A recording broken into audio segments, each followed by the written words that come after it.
wabarakatuh. Salam sehat dan salam sejahtera untuk kita semua. Kita bertemu lagi pada video pembelajaran Praktikum Biologi Dasar 2, di mana pada video kali ini kita akan mempelajari tentang proses fotosintesis. Tujuan dari praktikum pada hari ini yang pertama adalah membuktikan bahwa proses fotosintesis membutuhkan klorofil dan cahaya serta menghasilkan karbohidrat atau amilum. Yang kedua, membuktikan bahwa fotosintesis menghasilkan oksigen. Yang ketiga, mengetahui pengaruh cahaya terhadap aktivitas fotosintesis. Untuk kompetensi yang diharapkan dapat saudara capai dari praktikum pada hari ini, yang pertama yaitu dapat menjelaskan proses fotosintesis melalui percobaan sederhana. Kemudian yang kedua, dapat membuktikan bahwa proses fotosintesis membutuhkan klorofil dan cahaya, serta menghasilkan karbohidrat dan oksigen. Yang ketiga, dapat menjelaskan pengaruh lingkungan, dalam hal ini adalah cahaya, terhadap aktivitas fotosintesis.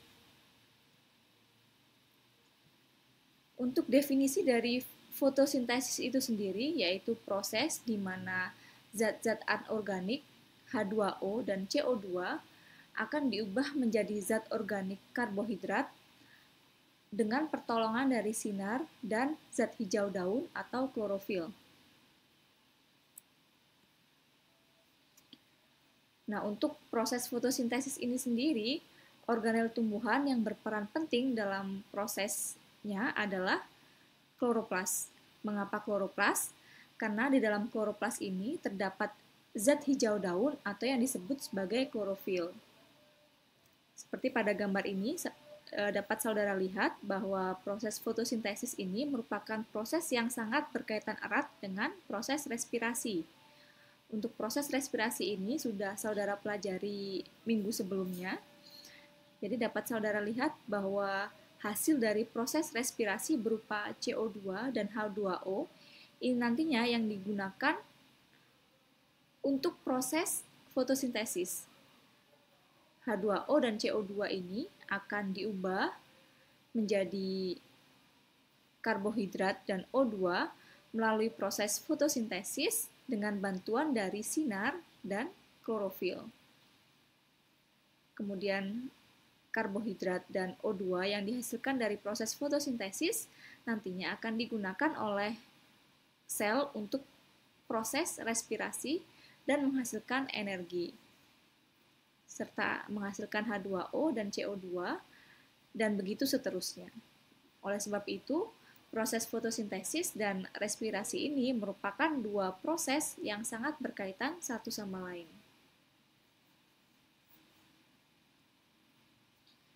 Nah, berikut adalah persamaan reaksi fotosintesis. Jadi dalam suatu proses fotosintesis ini, 6 molekul CO2 dan 6 molekul H2O akan diubah menjadi 1 molekul karbohidrat C6H12O6 dan 6 molekul oksigen melalui bantuan dari cahaya dan klorofil. Untuk tahapan reaksi dalam proses fotosintesis itu sendiri ada dua tahap. Yang pertama yaitu reaksi terang atau fotolisis, disebut juga sebagai reaksi Hill. Kemudian yang kedua yaitu reaksi gelap atau fiksasi CO2 atau reaksi Blackman. Berikut adalah percobaan-percobaan yang membuktikan kebenaran reaksi fotosintesis. Yang pertama adalah percobaan Ingenhousz yang membuktikan bahwa fotosintesis menghasilkan O2. Kemudian percobaan Engelmann membuktikan bahwa klorofil merupakan faktor penting dalam proses fotosintesis. Kemudian yang ketiga, percobaan Sachs membuktikan bahwa pada proses fotosintesis terbentuk karbohidrat. Selain tiga percobaan ini, masih ada beberapa percobaan lain yang membuktikan kebenaran reaksi fotosintesis. Sudah terdapat pada buku petunjuk praktikum saudara, silakan saudara baca untuk percobaan-percobaan yang lainnya.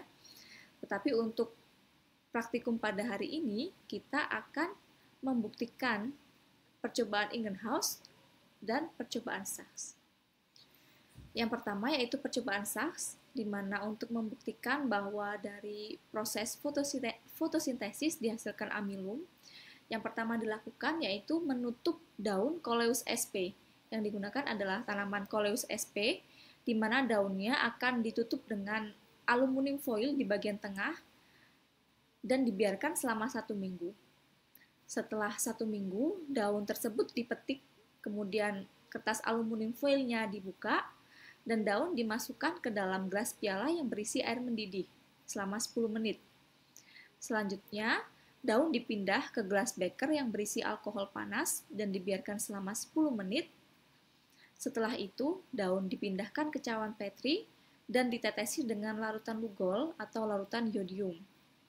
Selanjutnya diamati perubahan warna daun sebelum dan setelah ditetesi larutan Lugol, baik pada bagian yang ditutupi dengan aluminium foil dan pada bagian yang tidak ditutupi aluminium foil. Berikut adalah gambar skematis percobaan Sachs. Seperti yang sudah saya jelaskan sebelumnya, di sini ada daun Coleus sp yang digunakan. Daunnya ditutupi dengan aluminium foil pada bagian tengahnya dan dibiarkan selama 1 minggu. Selanjutnya daun dipetik dan kertas aluminium foilnya dibuka. Daun kemudian dimasukkan ke dalam air mendidih selama 10 menit. Selanjutnya dimasukkan ke dalam alkohol panas dan dibiarkan selama 10 menit. Selanjutnya, daun ditetesi dengan larutan Lugol dan diamati perubahan warna daun pada bagian yang ditutupi dengan aluminium foil dan pada bagian yang tidak ditutupi dengan aluminium foil. Untuk lebih jelasnya tentang percobaan Sachs ini, silakan saudara simak video berikut. Baik, untuk yang percobaan pertama, kita akan melakukan percobaan Sachs. Jadi untuk percobaan ini adalah bertujuan untuk membuktikan bahwa proses fotosintesis menghasilkan karbohidrat. Untuk alat dan bahan yang akan kita gunakan pada percobaan kali ini, yang pertama yaitu ada alkohol, kemudian ada gunting, kemudian ada daun Coleus sp, di mana daun ini sebelumnya telah ditutup dengan menggunakan aluminium foil. Jadi kita menggunakan aluminium foil seperti ini. Ditutup pada daunnya, sebagian daunnya, dan dibiarkan selama kurang lebih 1 minggu. Kemudian ada pinset, kemudian ada cawan Petri, ada beker glass, dan ada larutan Lugol. Kemudian di sini ada air panas.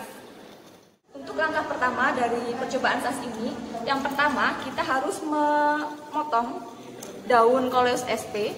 Jadi kita memotong salah satu daunnya seperti ini. Kemudian kita buka aluminium foil yang menutupi sebagian dari daun.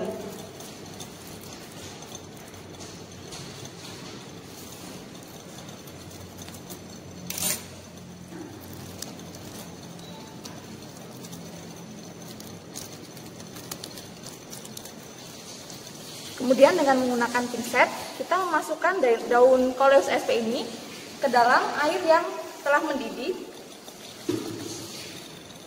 dan dibiarkan selama 10 menit. Baik, setelah 10 menit, kita angkat daun dari air mendidih ini. Jadi sebelumnya saya ingin menjelaskan fungsi dari perebusan daun dengan menggunakan air mendidih ini, yaitu untuk mematikan sel daun Coleus sp. Jadi kita ambil daunnya, kemudian kita masukkan pada alkohol yang juga telah dididihkan dan dibiarkan selama 10 menit.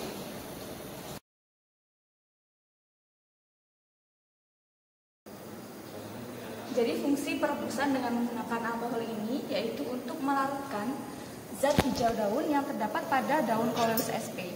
Nah, ini adalah daun Coleus sp yang telah direbus selama kurang lebih 10 menit.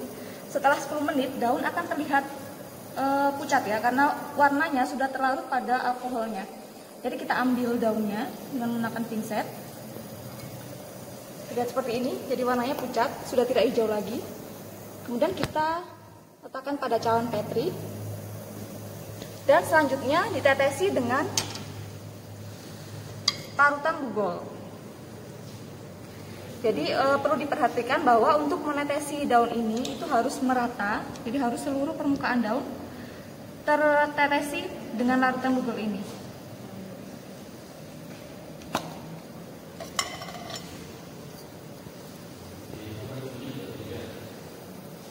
Kita menggunakan pipet, kita ambil larutan Lugolnya, kemudian kita teteskan pada daun. Jadi seluruh permukaan daun harus tertetesi dengan larutan Lugol ini.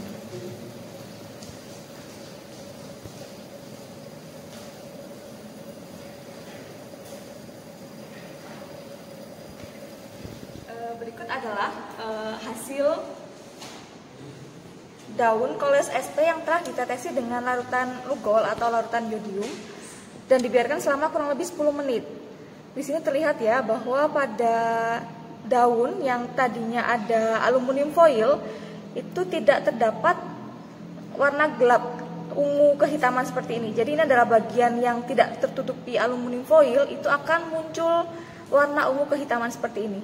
Terlihat ya, ini.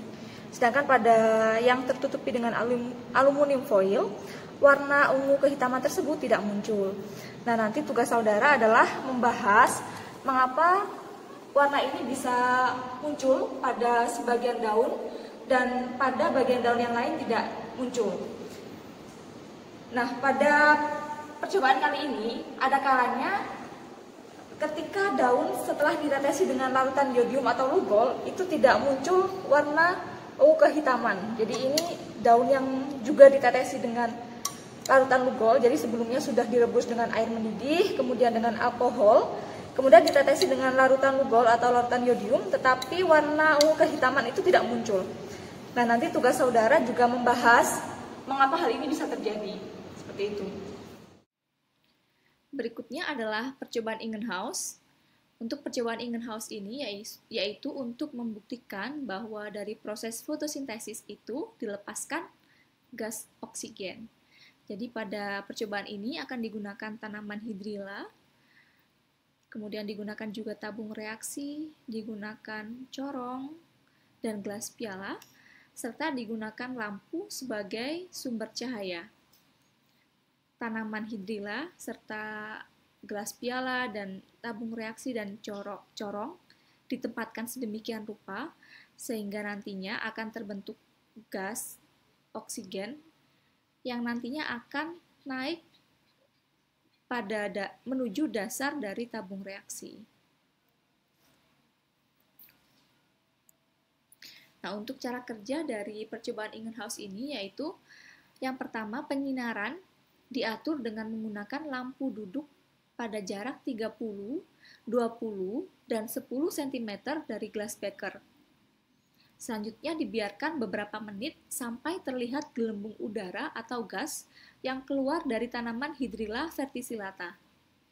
Yang ketiga, dihitung jumlah gelembung udara yang keluar per menit pada masing-masing jarak lampu selama 10 menit dan dicatat. Setelah itu, dihitung rata-rata jumlah gelembung tiap perlakuan dan dibuat grafik hubungan antara jumlah gelembung udara yang dihasilkan dengan jarak lampu. Untuk lebih memahami tentang percobaan Ingenhousz ini, silakan saudara simak video berikut. Selanjutnya, kita akan melakukan percobaan yang kedua, yaitu percobaan Ingenhousz. Pada percobaan Ingenhousz ini, yaitu bertujuan untuk membuktikan bahwa proses fotosintesis akan menghasilkan oksigen. Untuk alat dan bahan yang akan kita gunakan pada percobaan kali ini, yang pertama yaitu ada lampu ini lampu biasa ya, lampu cahaya, kemudian ada penggaris, kemudian kita menggunakan tanaman ini yang namanya adalah Hydrilla verticillata, ini adalah tanaman air, kemudian kita juga akan menggunakan tabung reaksi, kemudian corong gelas, dan ada beaker glass. Dan kita juga akan menggunakan ember dan air untuk nanti memasang Hydrilla verticillata ini ke dalam corong gelas. Yang pertama kita lakukan yaitu memasukkan tanaman Hydrilla verticillata ini ke dalam corong gelas. kemudian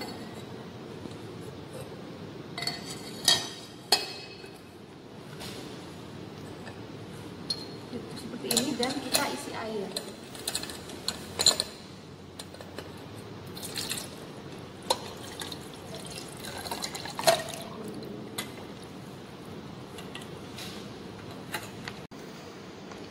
Jadi ini tanamannya tadi di sini, kita akan memasukkan tabung reaksi ke atasnya ini. Nah, terlihat ya, harus dipastikan bahwa tidak ada udara yang terdapat pada ujung tabung reaksi.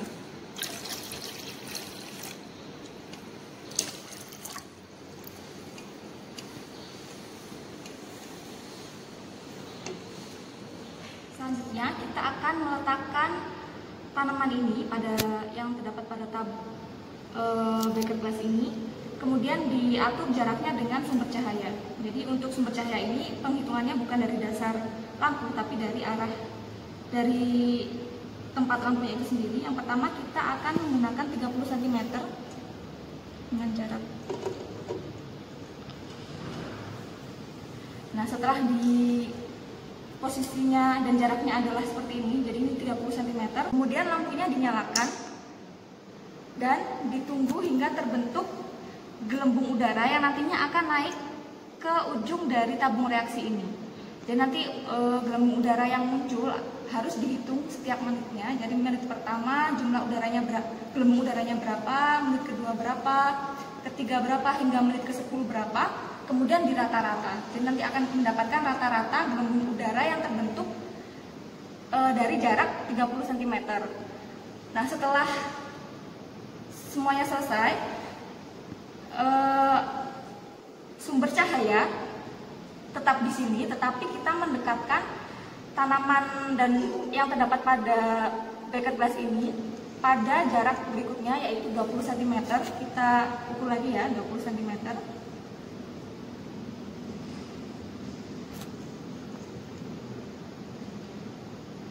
Kemudian dilakukan hal yang sama, menghitung banyaknya gelembung udara yang terbentuk, yang naik ke atas dari tabung reaksi ini. Dan tiap menitnya juga dihitung dari menit pertama hingga menit ke-10. Kemudian nanti juga akan dibuat rata-rata. Kemudian setelah itu jaraknya didekatkan lagi menjadi 10 cm. 10 cm.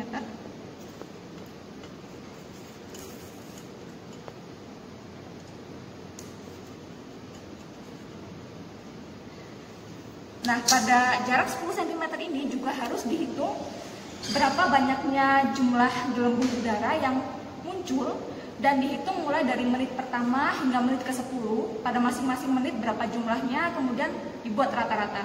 Jadi nanti hasil akhirnya saudara akan mendapatkan jumlah rata-rata gelembung udara yang terbentuk pada jarak 30 cm, 20 cm, dan 10 cm. Nah, ini adalah contoh dari gelembung udara yang terbentuk. Nah, ini tadi ya terlihat. Jadi ada gelembung udaranya, ada yang kecil, ada yang besar. Ini semuanya naik ke atas.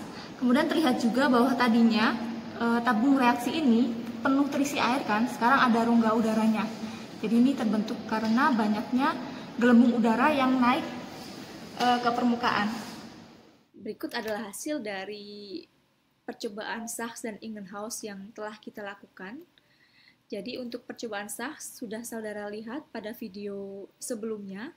Sekarang tugas saudara adalah menggambar bagaimana bentuk dan warna daun sebelum percobaan. Kemudian bagaimana bentuk dan warna daun setelah direndam dengan air panas. Kemudian bagaimana bentuk dan warna daun setelah direndam dengan alkohol panas. Setelah itu menggambar juga bentuk dan warna daun setelah ditetesi dengan larutan lugol atau yodium. Kemudian untuk hasil dari percobaan Ingenhousz, karena praktikum kali ini dilakukan secara online, sehingga sulit bagi saudara untuk menghitung banyaknya gelembung udara yang dihasilkan atau terbentuk, sehingga banyaknya gelembung udara sudah kami hitungkan dan sudah kami tuliskan pada tabel ini. Dan ini adalah hasil gelembung udara yang dihasilkan pada jarak 10 cm, 20 cm, dan 30 cm pada masing-masing menit selama 10 menit. Jadi tugas saudara adalah menghitung rata-rata gelembung udara atau gas yang terbentuk pada masing-masing perlakuan, di mana perlakuannya ini adalah jarak lampu ya. Silakan dihitung rata-ratanya. Kemudian saudara harus membuat grafik hubungan antara rata-rata jumlah gelembung udara atau gas per menit dengan jarak lampu. Jadi ini adalah grafik, yaitu grafik yang harus saudara buat, di mana harus ada hubungan antara rata-rata jumlah gelembung udara per menit dengan jarak lampunya. Silakan saudara buat. Nah, kemudian untuk diskusinya, ini sesuai dengan yang ada di buku petunjuk praktikum, di mana saudara harus menjawab pertanyaan-pertanyaan berikut dan menuliskannya pada laporan saudara.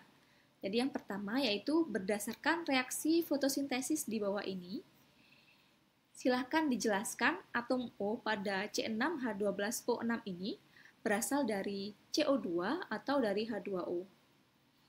Kemudian saudara juga harus menjelaskan mengapa dalam percobaan SAHS yang terbukti sebagai hasil fotosintesis adalah amilum dan bukan glukosa. Selanjutnya, saudara juga harus menjawab dan menjelaskan bagaimana pengaruh intensitas cahaya, atau dalam hal ini adalah jarak sinar terhadap tanaman dengan laju fotosintesis. Berikutnya, saudara juga harus menjelaskan selain intensitas cahaya, fotosintesis juga dipengaruhi oleh kualitas cahaya. Nah, demikian video pembelajaran untuk topik fotosintesis. Silahkan saudara kerjakan laporannya sebaik mungkin. Sampai bertemu pada video pembelajaran berikutnya. Salam sehat dan tetap jaga kesehatan.